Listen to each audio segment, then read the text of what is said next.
में यहाँ पे एक लड़की फांसी लेने की कोशिश किया जा रहा है।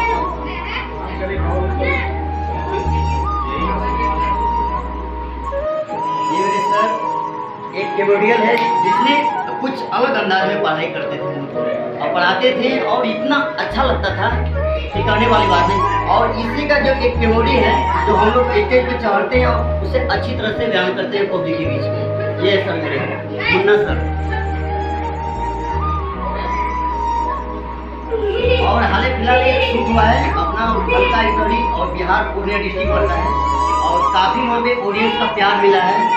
और वहाँ पे गाने का जो एल्बम का शूट हुआ है एक सैड सॉन्ग था और एक लोकगीत था जो कि आप लोग के बीच में बहुत जल्द आ रहा है और हो सकता है वो या 20 या 25 मई तक में वो आप लोग के बीच में चैनल पे आ जाएगा। आप लोग इसी तरह से प्यार और आशीर्वाद करिएगा। एक गाना आया हुआ है जो कि नोएडा में प्रोग्राम हुआ था। गाना था कि कोई से बताई हो गर्मी बदतमीज के बिगड़ल बादास कभी तो समीज के।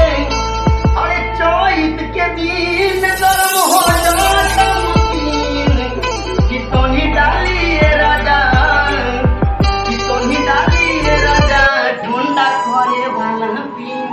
इस गाने में बहुत प्यार मिला है जो कि आप लोग को एकदम तहे दिल से धन्यवाद है। Love you.